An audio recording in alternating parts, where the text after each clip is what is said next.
영국이 눈물바다가 됐습니다. 죽을 병을 선고받은 노 교수가 생애 끝자락에서 꺼낸 단 하나의 고백 때문인데요. 런던의 병실에서 한 노 교수가 이어폰을 귀에 꽂은 채 흐느낍니다. 들려오는 노래는 한국 노래였습니다. 그런데 왜 그는 30년 동안 한 곡의 한국 노래만 들으며 살아왔을까요? 그 기적 같은 이야기 지금부터 시작합니다. 여기서 잠깐 좋아요와 구독 버튼 눌러주는 센스. 안녕하세요. 저는 다니엘 하워드입니다. 런던 대학교 동양사 명예교수로 평생을 보냈죠. 지금은 병실 침대에 누워 창밖으로 비치는 런던의 흐린 하늘을 바라보고 있습니다. 창문을 두드리는 봄비 소리가 제 귓가에 들리지만 저는 다른 소리에 집중하고 있어요. 이어폰에서 흘러나오는 한국 노래, 김광석의 목소리입니다. 너무 아픈 사랑은 사랑이 아니었음을. 이 노래는 제 인생의 일부가 되었습니다. 가사의 의미를 이해하는데 몇 년이 걸렸지만 처음 들었을 때부터 가슴속 깊은 곳을 울리는 무언가가 있었죠. 마치 이 노래가 저를 위해 만들어진 것처럼 느껴졌어요. 병실 문이 열리고 조카 엘리자가 들어옵니다. 엘리자의 얼굴에는 항상 걱정이 가득하지만 오늘은 특히 더 그런 것 같네요. 대학원 공부와 제 간병을 병행하느라 쉽지 않을 텐데 미안한 마음뿐입니다. 삼촌, 또 그 노래 듣고 계세요? 엘리자는 침대 옆 의자에 앉으며 말합니다. 저는 살짝 미소를 지으며 이어폰 한쪽을 빼요. 김광석의 목소리가 병실에 작게 울립니다. 그래, 늘 이 노래만 듣는 것 같아 미안하구나. 엘리자는 고개를 젓습니다. 미안할 게 뭐 있어요? 그런데 왜 이 한국 노래만 계속 들으세요? 수백 번은 더 들으신 것 같은데? 질문이 단순해 보여도 답은 복잡합니다. 어떻게 30년간의 그리움을 짧게 설명할 수 있을까요? 심장에 남은 상처를 어떻게 말로 표현할 수 있을까요? 저는 깊은 숨을 들이마시고 기억 속으로 돌아갑니다. 서울의 봄, 벚꽃이 흩날리던 그날, 그리고 서윤의 미소. 서윤. 이서윤. 내가 평생 잊지 못한 사람이란다. 말을 마치자 눈가에 눈물이 맺힙니다. 엘리자는 놀란 표정으로 저를 바라봐요. 제 손을 부드럽게 잡는 엘리자의 손길이 느껴집니다. 삼촌. 한국에서 사랑했던 사람이 있었어요? 고개를 끄덕입니다. 가슴속에 묻어두었던 이야기, 누구에게도 말하지 않았던 비밀이 이제야 밖으로 나오려 합니다. 의사가 6개월 시한부 선고를 했을 때 마음속으로 결심했죠. 더 이상 숨기지 않겠다고. 병실 창문 밖으로 봄비가 조금 더 거세게 내리기 시작합니다. 비가 창문을 때리는 소리와 김광석의 노래가 묘하게 어우러집니다. 마치 30년 전 그날의 비와 같아요. 1995년 내가 서울대학교에서 교환교수로 있을 때였단다. 그때 만났지. 행정팀에서 일하던 서윤을. 말을 이어가려는데 갑자기 가슴이 조여옵니다. 심장병 때문에 자주 겪는 통증이지만 서윤에 대한 기억이 떠오를 때면 더 심해지는 것 같아요. 엘리자가 급히 물 한 잔을 건네며 약을 챙겨줍니다. 괜찮으세요? 무리하지 마세요. 저는 약을 삼키고 고개를 천천히 끄덕입니다. 괜찮아. 이제는 이 이야기를 해야 할 때인 것 같구나. 이어폰에서는 여전히 김광석의 목소리가 흘러나옵니다. 30년 동안 이 노래를 들을 때마다 서윤의 얼굴이 떠올랐습니다. 서윤이 처음 이 노래를 들려줬던 그 순간, 도서관 계단에 나란히 앉아 워크맨을 나눠 들었던 기억, 그리고 마지막 작별 인사. 모든 기억이 선명하게 떠오릅니다. 삼촌, 그분을 많이 사랑하셨나 봐요. 엘리자의 말에 저는 눈을 감습니다. 사랑이란 단어로 표현할 수 있을까요? 30년간 가슴에 품은 그리움을 매일 밤 꿈에서 만났던 서윤을 그저 사랑이라는 단어로 충분할까요? 사랑했다는 말로는 부족하단다. 서윤은 내 인생의 봄이었어. 창밖에 비가 잦아들고 희미한 햇살이 병실을 밝히기 시작합니다. 마치 제 기억 속으로 돌아가라는 신호처럼 느껴지네요. 1995년 서울의 봄, 그때로 돌아가야 할 시간입니다. 1995년 3월 벚꽃이 막 피기 시작한 서울의 첫 발을 디뎠습니다. 당시 저는 37세 런던 대학교에서 동양사를 연구하던 의욕 넘치는 학자였죠. 교환교수 프로그램으로 1년간 서울대학교에서 강의할 기회를 얻었어요.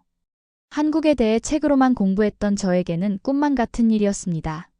서울은 제가 상상했던 것보다 훨씬 역동적이었어요. 고층 빌딩과 고궁이 공존하는 도시, 전통과 현대가 묘하게 어우러진 곳이었죠. 낯선 환경에 적응하느라 처음 몇 주는 정신없이 흘러갔습니다. 대학 캠퍼스에서 길을 잃기도 하고 음식 주문에 실패하기도 했어요. 하지만 한국인들의 따뜻한 배려 덕분에 조금씩 적응해 갔습니다. 대학 행정실에 서류를 제출하러 갔던 날 처음으로 서윤을 만났어요. 유난히 바쁜 오후였습니다. 여러 교수들과 학생들이 행정실을 들락날락하며 북적였죠. 저는 어색한 한국어로 필요한 서류를 설명하려 애쓰고 있었습니다. 혹시 도움이 필요하신가요? 고개를 들자 단정한 차림의 여성이 제게 미소를 짓고 있었어요. 이서윤, 행정팀 직원이라고 자신을 소개했습니다. 서윤의 첫인상은 차분함이었어요. 단정하게 묶은 머리, 부드러운 목소리, 그리고 따뜻한 눈빛이 인상적이었죠. 네, 감사합니다. 강의 계획서를 제출하려고 하는데 어디에 내야 할지 모르겠네요. 서윤은 친절하게 설명해 주었습니다. 제 서툰 한국어에도 인내심을 갖고 귀 기울여 주었어요. 서류 작업을 마치고 나서 서윤은 제게 커피 한 잔을 건넸습니다. 하워드 교수님, 한국 생활은 어떠세요? 적응하기 쉽지 않으시죠? 그 작은 친절이 낯선 나라에서 외로움을 느끼던 제게는 큰 위로가 됐어요. 우리는 잠시 대화를 나누었습니다. 서윤은 제가 동양사, 특히 한국의 조선시대에 관심이 많다는 것을 알고 눈을 반짝였죠. 조선시대요? 제가 좋아하는 역사식이에요. 다음에 시간 되시면 제가 경복궁 안내해 드릴까요? 그렇게 우리의 인연이 시작되었습니다. 처음에는 공식적인 만남이었어요. 서윤이 대학 행정 업무를 도와주거나 한국어를 가르쳐주는 정도였죠. 주말이면 서울의 유적지를 함께 방문했습니다. 서윤은 해박한 지식으로 제게 한국 역사와 문화를 생생하게 전달해 주었어요. 봄이 깊어갈수록 우리의 관계도 점점 가까워졌습니다. 어느 날 늦은 오후 대학 도서관에서 연구자료를 찾고 있을 때였어요. 서윤이 손에 작은 워크맨을 들고 나타났습니다. 하워드 교수님, 이 노래 한번 들어보실래요? 제가 요즘 가장 좋아하는 노래예요. 서윤은 이어폰을 건네며 눈을 반짝였어요. 저는 호기심에 이어폰을 귀에 꽂았습니다. 그때 처음 들은 김광석의 목소리가 지금도 선명하게 기억나요. 비록 가사를 완전히 이해하지는 못했지만 감성적인 멜로디와 김광석의 목소리가 깊은 울림을 주었습니다. 제목이 뭐죠? 너무 아픈 사랑은 사랑이 아니었음을이라는 노래예요. 아름답죠? 음악이 흐르는 동안 우리는 도서관 계단에 나란히 앉아 있었어요. 창문으로 석양이 비치고 서윤의 옆모습이 황금빛으로 물들었습니다. 노래가 끝날 때쯤 제 눈에 눈물이 고여 있다는 것을 깨달았어요. 왜 우시는 거예요? 서윤이 놀란 표정으로 물었습니다. 저도 제 반응에 놀랐어요. 언어는 달랐지만 노래에 담긴 감정이 제 마음을 움직인 것 같았습니다. 이상하게도 이 노래가 제 마음에 와닿네요. 가사의 의미를 다 이해하지 못해도 뭔가 슬프고 아름다운 이야기를 하는 것 같아요. 서윤은 따뜻한 미소를 지으며 천천히 가사의 의미를 설명해 주었습니다. 너무 아파서 사랑이라 할 수 없는 감정에 대한 이야기, 그리고 그 상처와 함께 살아가는 방법에 관한 노래였죠. 그날 이후로 저는 종종 서윤에게 그 노래를 틀어달라고 부탁했어요. 한국어 실력이 늘면서 가사도 조금씩 이해하게 되었습니다. 노래를 들을 때마다 서윤과 함께했던 그 오후의 기억이 떠올랐어요. 봄이 여름으로 바뀌고 우리의 관계도 미묘하게 변화했습니다. 단순한 동료애를 넘어 서로를 향한 감정이 자라고 있었어요. 하지만 우리 둘 다 그것을 쉽게 인정하지 못했죠. 서로 다른 문화, 다른 나라, 다른 삶을 살아온 우리였으니까요. 여름이 끝나갈 무렵 서윤과 저는 더 이상 우리의 감정을 숨길 수 없게 되었습니다. 대학 캠퍼스의 작은 연못 옆 벤치에 앉아 있던 날 처음으로 서로의 마음을 확인했죠. 손에 땀이 배도록 긴장했던 기억이 납니다. 서윤의 손을 조심스럽게 잡았을 때 서윤도 제 손을 꼭 마주 잡아주었어요. 서로의 감정을 고백한 그 순간은 마치 시간이 멈춘 듯 아름다웠습니다. 그렇게 우리의 사랑이 시작되었어요. 가을이 깊어가는 서울의 거리를 함께 걸으며 보낸 시간들이 지금도 선명하게 기억나죠. 남산에 올라 서울의 야경을 바라보고 한강변에서 자전거를 타고 서울의 작은 찻집에서 이야기를 나누었습니다. 서윤은 제게 한국의 아름다움을 보여주었고 저는 영국의 이야기를 들려주었어요. 우리는 주로 도서관 계단에서 시간을 보냈습니다.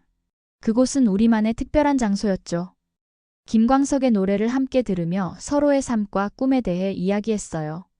서윤은 어린 시절부터 책을 좋아했고 언젠가 시골의 작은 도서관을 열고 싶다는 꿈이 있었습니다. 도시에는 이미 많은 도서관이 있지만 시골에는 아이들이 책을 접할 기회가 적다고 했어요. 강원도 할머니 댁에서 느꼈던 책에 대한 갈증을 이야기하는 서윤의 눈빛에서 순수한 열정이 느껴졌습니다. 서윤의 꿈에 저는 감동했어요. 그런 순수한 열정이 서윤을 더욱 사랑하게 만들었죠. 우리는 미래에 대한 이야기도 나누었습니다. 제 계약은 1년이었지만 연장할 수도 있고 아니면 서윤이 런던으로 올 수도 있을 거라고 생각했어요. 함께 런던의 거리를 걷고 서윤에게 템즈강과 영국의 아름다운 시골을 보여주는 상상을 하며 설레었습니다. 하지만 가을이 겨울로 바뀌면서 서윤의 표정에 그림자가 드리워지기 시작했어요. 무슨 일인지 물어봐도 괜찮다고만 했습니다. 점점 만남이 뜸해졌고 전화도 잘 받지 않았어요. 제 마음의 불안감이 커져갔죠. 서윤의 얼굴에서 미소가 사라진 것이 마음 아팠습니다. 크리스마스 이브, 눈이 내리는 밤이었어요. 서윤에게 선물을 전하려 약속 장소에서 기다렸습니다. 1시간, 2시간이 지나도 서윤은 오지 않았죠. 결국 전화를 걸었을 때 서윤의 목소리는 평소와 달리 차갑게 느껴졌어요. 만날 수 없다는 짧은 말만 남기고 전화를 끊었습니다. 다음 날 서윤은 우리의 단골 찻집으로 저를 불렀어요. 창밖으로 눈이 쌓인 거리가 보였습니다. 서윤은 창가 자리에 앉아 저를 기다리고 있었죠. 평소보다 창백한 얼굴이 걱정됐어요. 무슨 일이 있는지 물었습니다. 교수님, 우리 더 이상 만날 수 없을 것 같아요. 청천벽력 같은 말이었어요. 가슴이 무너져 내리는 느낌이었습니다. 이유를 물었죠. 서윤은 고개를 숙인 채 조용히 이야기했어요. 오빠가 사기 혐의로 체포되었고 어머니는 중병으로 수술이 필요한 상황이라고 했습니다. 가족을 돌봐야 했죠. 게다가 어머니는 딸이 외국인과 교제한다는 소식에 충격을 받아 건강이 더 악화되었다고 했어요. 서윤의 말을 들으며 가슴이 찢어지는 듯 했습니다. 함께 해결하자고, 런던으로 같이 가자고 필사적으로 설득했어요. 하지만 서윤의 결심은 확고했습니다. 한국의 가족 문화, 특히 장녀로서의 책임감, 그리고 어머니의 병환을 생각하면 쉽게 떠날 수 없다고 했어요. 너무 아픈 사랑은 사랑이 아니었음을, 그 노래처럼요. 우리의 사랑이 서로에게 상처가 되기 전에 끝내는 게 좋겠어요. 서윤의 말에 반박할 수 없었습니다. 그 말 속에 담긴 서윤의 고통과 결단이 느껴졌어요. 마지막으로 서윤을 안았을 때 서윤의 눈물이 제 셔츠를 적셨습니다. 저도 눈물을 참을 수 없었어요. 서윤이 내 품에서 빠져나와 떠나는 뒷모습을 바라보며 이것이 정말 끝인지 믿을 수 없었습니다. 그 후 몇 주 동안 저는 서윤에게 계속 연락을 시도했어요. 전화를 걸고 사무실로 찾아가고 심지어 집 앞에서 기다리기도 했습니다. 하지만 서윤은 저를 만나주지 않았죠. 결국 2월 제 교환교수 기간이 끝나갈 무렵 서윤에게 마지막 편지를 남겼습니다. 언제든 돌아올 테니 연락해달라는 내용이었어요. 하지만 응답은 없었습니다. 1996년 3월 벚꽃이 다시 피기 시작할 때 저는 런던으로 돌아갔어요. 한국에 왔을 때보다 더 무거운 마음으로 말이죠. 서울에서의 1년은 제 인생을 완전히 바꿔놓았습니다. 서윤을 만났고 사랑했고 그리고 잃었으니까요. 비행기에 오르며 창밖으로 서울의 풍경을 마지막으로 바라봤습니다. 이어폰에서는 김광석의 노래가 흘러나왔어요. 눈물이 주르륵 흘러내렸죠. 서윤과의 추억이 담긴 이 도시를 떠나는 것이 이렇게 아플 줄 몰랐습니다. 그때는 몰랐어요. 이것이 30년의 그리움의 시작이 될 줄은 말이죠. 1996년 3월 서울을 떠나 런던으로 돌아왔습니다. 영국의 차가운 공기가 저를 맞이했어요. 한국에서의 1년은 마치 꿈처럼 느껴졌죠. 하지만 가슴속 통증은 그 모든 것이 현실이었음을 일깨웠습니다. 런던 대학교로 복귀한 저는 강의와 연구에 몰두했어요. 서윤을 잊으려고 노력했습니다. 하지만 한국에서 가져온 워크맨과 김광석의 카세트 테이프는 항상 제 곁에 있었죠. 처음에는 그 노래를 들을 용기가 나지 않았어요. 너무 아팠으니까요. 6개월 후 용기를 내어 다시 그 노래를 들었습니다. 이어폰을 귀에 꽂고 눈을 감았죠. 김광석의 목소리가 흘러나오자 서울에서의 기억이 물밀듯 밀려왔어요. 서윤의 미소, 도서관 계단, 마지막 포옹까지. 노래가 끝날 때쯤 저는 눈물을 흘리고 있었습니다. 그 후 김광석의 노래는 제 일상이 되었어요. 아침에 일어날 때, 연구실에서 일할 때, 잠들기 전까지 항상 들었습니다. 노래를 들을 때면 서윤과 다시 연결된 느낌이 들었죠. 대양 너머에서도 같은 하늘 아래 서윤도 이 노래를 듣고 있지 않을까 상상했어요. 2년 후 서윤에게 편지를 썼습니다. 여전히 그립다는 마음, 언제든 한국으로 돌아갈 준비가 되어 있다는 내용이었죠. 하지만 답장은 오지 않았어요. 1년 후 다시 편지를 보냈지만 역시 소식이 없었습니다. 서윤의 선택을 존중하기로 했죠. 시간은 빠르게 흘렀어요. 저는 정교수가 되어 한국의 조선시대 문화를 연구했습니다. 한국을 연구 주제로 삼은 것은 서윤의 영향이었죠. 서윤을 만나지 못해도 적어도 서윤의 나라와 문화를 이해하며 가까이 있고 싶었어요. 1년에 한 번씩 서울을 방문했습니다. 매번 서윤을 찾아볼까 고민했지만 용기가 나지 않았죠. 대신 함께했던 장소들을 조용히 방문했어요. 대학 캠퍼스, 도서관 계단, 한강변. 그 장소들은 여전히 서윤의 흔적을 간직하고 있는 것 같았습니다. 40대에 결혼 제안을 받았지만 거절했어요. 서윤이 아니면 안 될 것 같았습니다. 그래서 저는 혼자 살기로 했죠. 학생들이 제 가족이 되었고 연구가 제 인생의 중심이 되었어요. 50대에 접어들며 영국에서 한국 문화에 대한 관심이 높아졌습니다. 제 강의실에는 한국에 관심 있는 학생들이 모여들었죠. 김광석의 음악을 소개하는 특별 강의도 열었어요. 노래의 가사를 영어로 번역하고 그 속에 담긴 한국의 정서를 설명했습니다. 학생들은 언어와 문화의 벽을 넘어 노래의 감성에 공감했죠. 60세에 저는 명예교수로 은퇴했어요. 회고록을 쓰기 시작하며 서윤과의 추억을 다시 마주했습니다. 30년이 흘렀지만 그 기억들은 여전히 선명했죠. 그 즈음 조카 엘리자가 런던에 유학 왔어요. 동양학을 전공하는 엘리자는 종종 저를 찾아왔습니다. 어느 날 엘리자가 제 서재에서 낡은 워크맨을 발견했죠. 삼촌, 이게 뭐예요? 아직도 이런 물건을 가지고 계신 거예요? 저는 엘리자에게 처음으로 서윤 이야기를 들려주었어요. 한국에서의 1년, 서윤과의 만남, 그리고 이별까지. 이야기를 마치고 나니 가슴이 후련했습니다. 30년간 간직했던 비밀을 처음으로 누군가와 나눈 것이니까요. 엘리자는 눈물을 흘리며 말했어요. 삼촌, 정말 대단하세요. 한 번의 사랑을 위해 평생을 바치셨으니까요. 그건 대단한 게 아니었습니다. 단지 서윤이 제게 너무 특별했을 뿐이죠. 서윤은 제 인생의 봄이었어요. 며칠 후 엘리자가 제안했습니다. 서윤 씨를 한번 찾아보는 건 어떨까요? 인터넷으로 검색해 볼 수 있을 것 같은데요. 그 순간 심장이 빠르게 뛰었어요. 서윤을 다시 만난다는 생각만으로도 가슴이 벅차올랐습니다. 하지만 두려움도 함께 밀려왔죠. 이제는 너무 늦은 건 아닐까? 서윤은 나를 기억할까? 내가 서윤의 인생에 다시 나타나는 것이 옳을까? 최근 심장 질환으로 시한부 선고를 받은 후 제 마음은 더욱 조급해졌어요. 남은 시간이 얼마 없다면 마지막으로 서윤을 만나고 싶었습니다. 30년 동안 간직해온 이 마음을 전하고 싶었죠. 엘리자의 제안이 운명처럼 느껴졌어요. 엘리자의 제안은 제 마음속에 오랫동안 잠들어 있던 희망의 불씨를 다시 밝혔습니다. 서윤을 찾는다니 30년간 꿈에서만 상상했던 일이었죠. 심장이 빠르게 뛰었어요. 두려움과 기대가 교차했습니다. 어떻게 찾을 수 있을까? 제 질문에 엘리자는 자신감 있게 웃었어요. 요즘은 인터넷으로 사람을 찾는 게 어렵지 않아요. 그날 밤 엘리자는 몇 개의 한국 온라인 커뮤니티에 글을 올렸습니다. 1995 서울 내셔널 유니버시티, 루킹 포 리서윤, 프롬 다니엘. 그리고 제가 교환 교수로 있었던 당시 사진을 함께 올렸어요. 서울대 봄 캠퍼스에서 찍은 사진이었죠. 처음 일주일은 아무런 소식이 없었습니다. 가끔 엘리자가 답글을 확인했지만 모두 도움이 되지 않았어요. 희망이 점점 희미해졌죠. 어쩌면 이미 너무 늦은 건지도 모른다는 생각이 들었습니다. 두 번째 주가 끝나갈 무렵 엘리자가 흥분한 표정으로 제 병실로 뛰어들어왔어요. 삼촌, 답글이 왔어요. 이거 봐요. 화면에는 한 네티즌이 남긴 댓글이 있었습니다.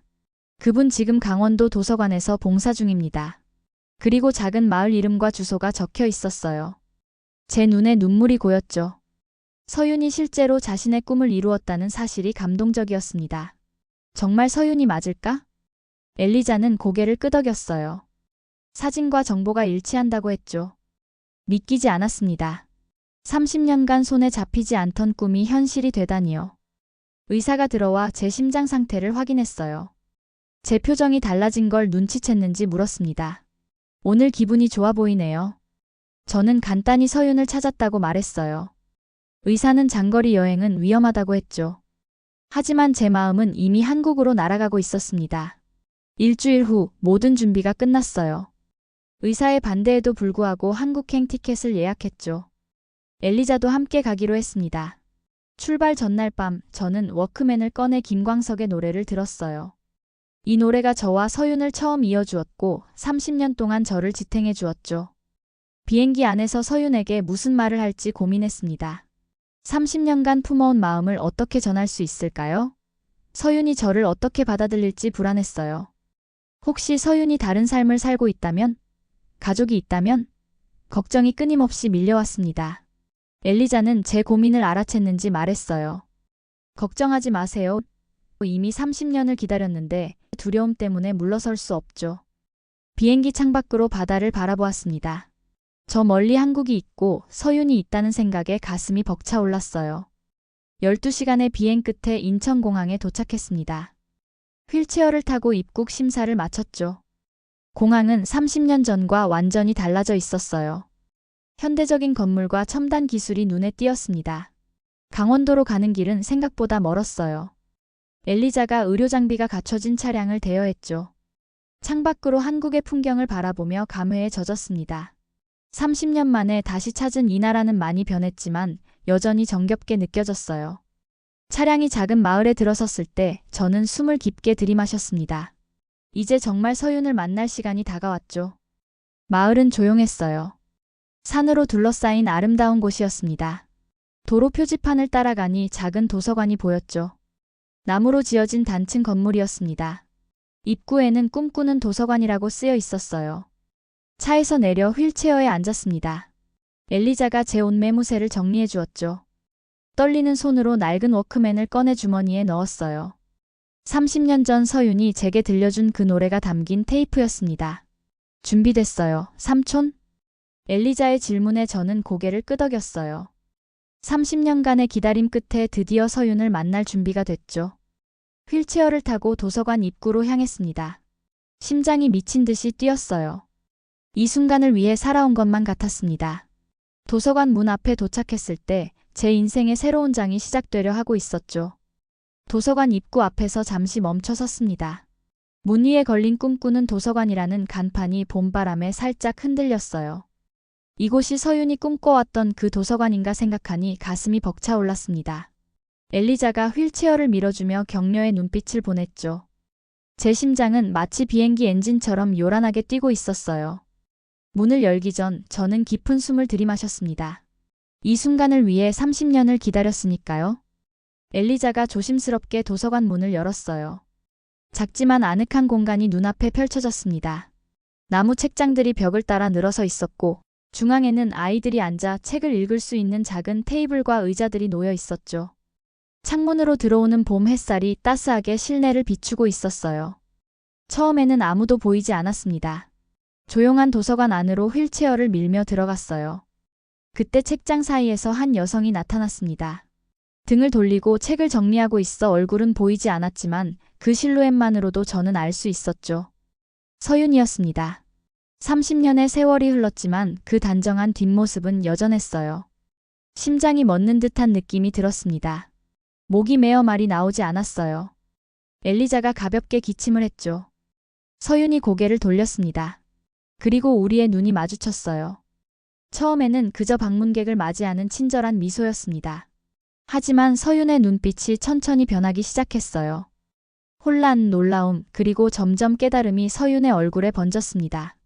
서윤, 저예요. 다니엘입니다. 제 목소리는 떨렸어요. 서윤은 손에 들고 있던 책을 떨어뜨렸습니다. 책이 바닥에 떨어지는 소리가 도서관 안에 울려 퍼졌죠. 서윤의 얼굴이 창백해졌어요. 마치 유령이라도 본 듯한 표정이었습니다. 다니엘 교수님, 정말로 당신인가요?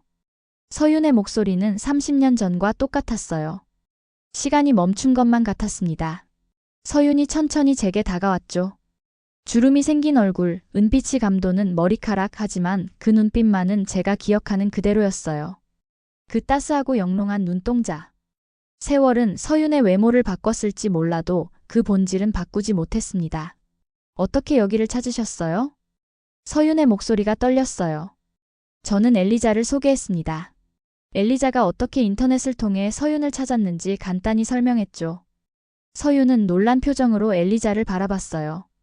그리고 다시 제게로 시선을 돌렸습니다. 서윤이 천천히 제 휠체어 앞에 무릎을 꿇었어요. 조심스럽게 제 손을 잡았죠. 그 순간 전류가 흐르는 듯한 느낌이 들었습니다. 30년간의 시간이 단숨에 무너져 내리는 것 같았어요. 서윤의 손은 따뜻했습니다. 그리고 조금 거칠었죠. 책과 함께한 삶의 흔적이었겠죠. 이렇게 만나게 될 줄은 몰랐어요. 꿈만 같네요. 서윤의 눈에 눈물이 고였어요. 저도 눈물을 참을 수 없었습니다. 오랫동안 상상해왔던 순간이 현실이 되니 말로 표현할 수 없는 감정이 밀려왔죠. 기쁨, 안도, 그리고 30년간의 그리움이 한꺼번에 터져나왔습니다. 엘리자는 우리에게 시간이 필요하다는 것을 눈치챘는지 조용히 말했어요. 저는 잠시 마을을 둘러볼게요. 두 분이 이야기하실 시간이 필요할 것 같네요. 엘리자가 도서관을 나간 후 서윤은 저를 도서관 한쪽에 마련된 작은 휴게 공간으로 안내했습니다. 차 한 잔을 준비하며 서윤은 간간히 제게 놀란 시선을 보냈어요. 아직도 믿기지 않는다는 듯이 말이죠. 도서관이 정말 아름답군요. 당신의 꿈이 현실이 되었네요. 제 말에 서윤은 부드럽게 미소 지었습니다. 그 미소는 30년 전 제가 사랑했던 그 미소 그대로였어요. 네, 10년 전에 시작했어요. 처음에는 작은 방에서 시작했지만 마을 주민들의 도움으로 이렇게 커졌죠. 지금은 마을 아이들의 놀이터가 되었어요. 서윤의 목소리에는 자부심이 묻어났습니다. 저는 주변을 둘러보았어요. 벽에는 아이들이 그린 그림들이 가득했고 책장 사이사이에는 아이들의 손때가 묻은 흔적이 보였죠. 이곳은 단순한 도서관이 아니었습니다. 사랑과 꿈이 담긴 공간이었어요. 교수님은 어떻게 지내셨나요? 런던에서의 삶은 어땠어요? 서윤의 질문에 저는 짧게 제 삶을 이야기했습니다. 대학에서의 연구, 한국 문화에 대한 강의, 그리고 김광석의 노래를 항상 들었다는 것까지요. 서윤의 눈이 커졌어요. 아직도 그 노래를 기억하시다니 믿을 수 없네요. 제 주머니에서 낡은 워크맨을 꺼냈습니다. 서윤이 놀란 표정으로 바라봤어요. 30년 동안 매일 들었습니다. 이 노래가 당신과의 유일한 연결고리였으니까요. 다음 날 아침 서윤은 저를 도서관 마루에 앉혀주었습니다. 창문 너머로 봄 햇살이 따스하게 비치고 있었어요. 어제의 재회 후 서윤은 제게 근처 민박집을 소개해 주었죠. 엘리자와 함께 하룻밤을 보내고 오늘 다시 도서관을 찾았습니다. 휠체어에서 내려 마루에 앉으니 편안함이 느껴졌어요. 오늘은 도서관 문을 닫았어요. 서윤의 말에 감사함을 느꼈습니다. 엘리자는 마을을 구경한다며 밖으로 나갔죠. 우리는 마루에 나란히 앉아 차를 마시며 30년간의 이야기를 나누었어요. 서윤은 어머니를 몇 년간 간병했고 오빠는 감옥에서 나온 후 새 삶을 시작했다고 했습니다. 이제 오빠는 작은 사업체를 운영하고 있었죠. 결혼은 안 하셨나요? 조심스럽게 물었습니다. 서윤은 고개를 저었어요. 몇 번 기회가 있었지만 이 도서관이 제 전부가 되었죠. 서윤의 대답에 가슴이 조금 가벼워졌습니다. 우리는 서로의 삶을 더 자세히 나누었어요. 서윤은 서울 출판사에서 일했고 어머니가 돌아가신 후 강원도로 내려와 작은 도서관을 열었다고 했습니다. 대화 중 어린 아이들이 도서관 창문 너머로 들여다보는 모습이 보였어요. 서윤은 미소 지으며 아이들에게 손을 흔들었습니다. 아이들은 실망한 표정으로 떠났지만 그들의 모습이 인상적이었어요. 매일 아이들이 오는지 물었습니다. 네, 학교가 끝나면 이곳에 와서 책을 읽고 숙제를 해요. 서윤의 설명을 들으며 주변을 둘러보았습니다. 도서관 벽에는 아이들의 그림이 가득했고 곳곳에 아이들을 위한 배려가 느껴졌어요. 작은 의자와 책상, 눈높이에 맞춘 책장들. 서윤이 얼마나 이곳에 정성을 쏟았는지 알 수 있었습니다. 도서관은 단순한 건물이 아니라 서윤의 꿈이 담긴 공간이었어요. 책장 사이사이에는 정성스레 손으로 써내려간 안내문이 붙어 있었고 창가에는 계절마다 피는 꽃들이 놓여 있었습니다. 구석에는 아이들이 간식을 먹을 수 있는 작은 테이블도 마련되어 있었죠. 이 도서관은 정말 아름답군요. 서윤은 자랑스러운 표정으로 미소 지었어요. 마을 주민들이 도서관을 어떻게 도왔는지 이야기해 주었습니다. 처음에는 자신의 적금으로 작게 시작했지만 마을 주민들이 자발적으로 도움을 주었다고 했어요. 누군가는 책을 기증하고 또 누군가는 집에서 만든 간식을 아이들에게 가져다 주었죠. 그때 마루 밖에서 소란스러운 소리가 들렸어요. 문을 열자 마을 아주머니들이 음식을 들고 서 있었습니다. 서윤을 찾아온 외국 손님을 위한 점심이라고 했죠. 테이블에는 불고기, 김치찌개, 잡채 등 풍성한 한국 음식이 차려졌어요. 30년 만에 먹는 정성 어린 한국 음식은 그 어느 때보다 맛있었습니다. 식사를 마치고 따뜻한 차를 마시며 창밖을 바라보았어요. 마을 사람들이 도서관 앞을 지나며 반갑게 인사하는 모습이 보였습니다. 이곳 사람들의 따뜻함과 배려에 감동했어요. 서로를 돕고 의지하는 모습이 런던에서는 보기 힘든 광경이었습니다. 서윤은 잠시 눈을 감고 생각에 잠기는 듯 했어요. 그리고 조용히 말했죠. 가족과 공동체에 대한 책임이 있었어요. 짧은 한마디였지만 그 말 속에 담긴 30년의 무게를 느낄 수 있었습니다. 서윤의 말을 듣고 비로소 완전히 이해할 수 있었어요. 30년 전 제가 느꼈던 상처와 배신감이 모두 녹아내렸습니다. 서윤의 선택은 결코 쉽지 않았을 테니까요. 오후가 되자 몇몇 아이들이 조심스레 도서관 문을 두드렸습니다. 서윤은 그들을 반갑게 맞이했어요. 아이들은 호기심 어린 눈빛으로 저를 바라봤습니다.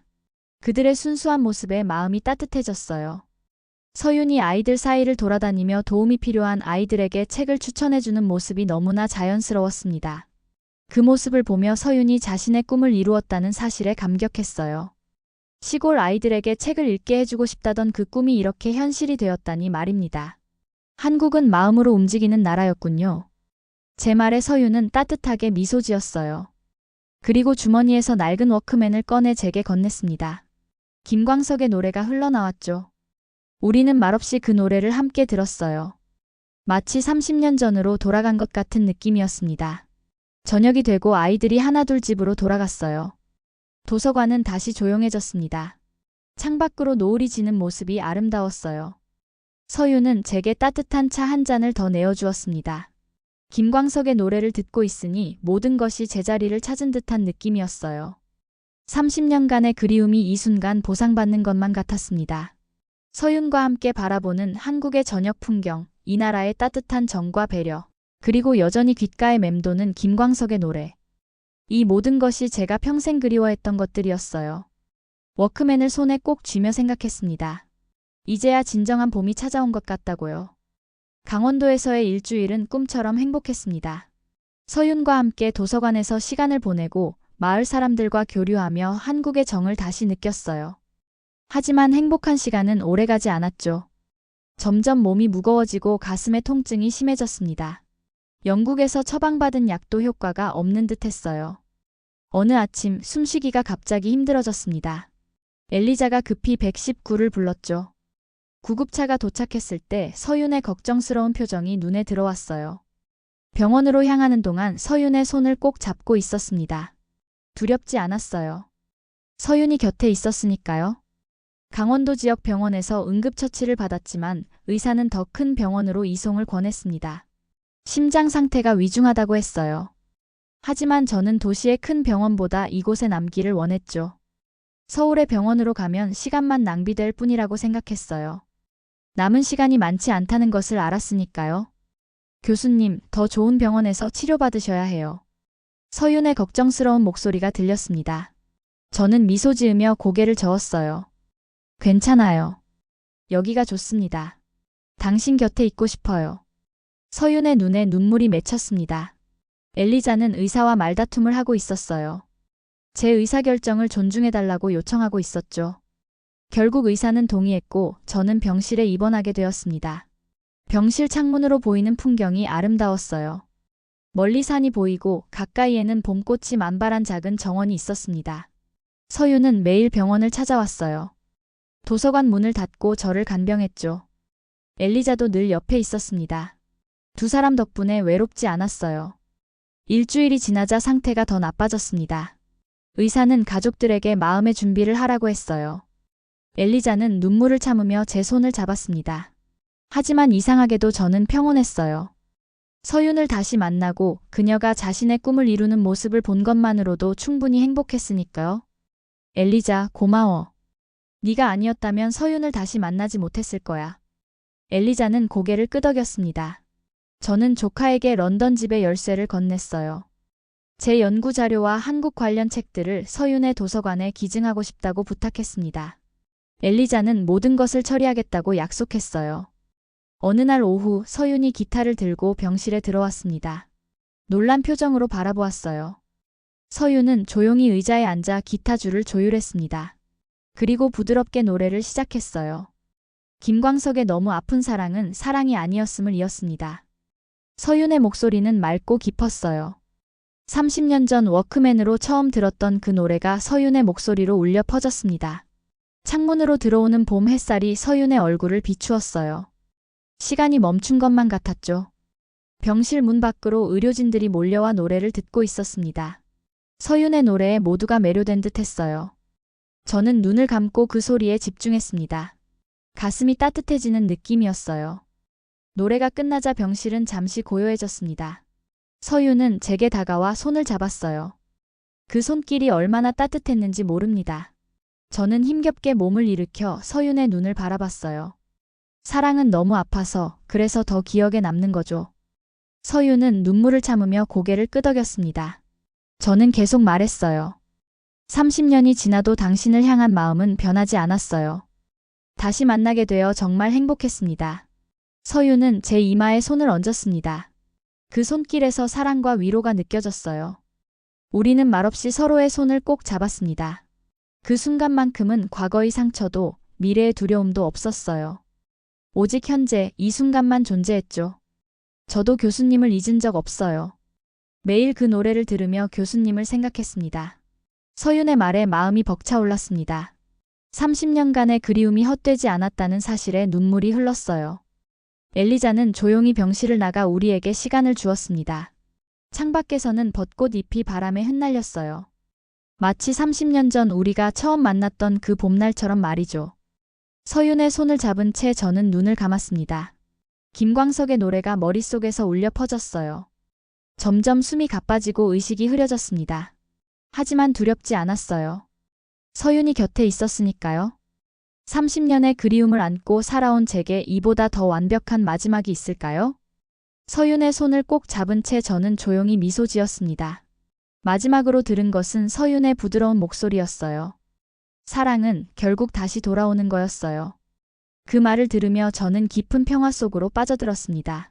30년의 기다림이 끝났어요. 사랑은 너무 아파서 사랑이 아니었던 게 아니라 너무 깊어서 시간조차 이길 수 있는 것이었습니다. 서윤과 함께한 마지막 봄날은 제 인생에서 가장 아름다운 계절이었어요. 창밖으로 햇살이 비치고 벚꽃이 흩날렸습니다. 마치 자연이 저를 배웅하는 것 같았어요. 한국, 이 아름다운 나라에서 삶을 마감하게 되어 감사했습니다.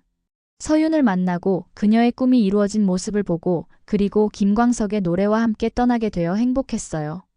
사랑은 결국 돌아왔고 봄날의 기억은 영원히 남게 되었습니다. 사랑은 때로 너무 늦게 오지만 그럼에도 다시 돌아온다면 그것은 분명 기적입니다. 그리고 이 기적은 한국에서 피어났습니다. 오늘의 사연 어떠셨나요? 이번 영상을 어떻게 생각하시는지 댓글로 의견을 남겨주시고 좋아요를 눌러주세요. 다음에도 더 흥미진진한 사연으로 찾아뵙겠습니다. 여러분의 사연 제작소 감동 나누기였습니다. 감사합니다.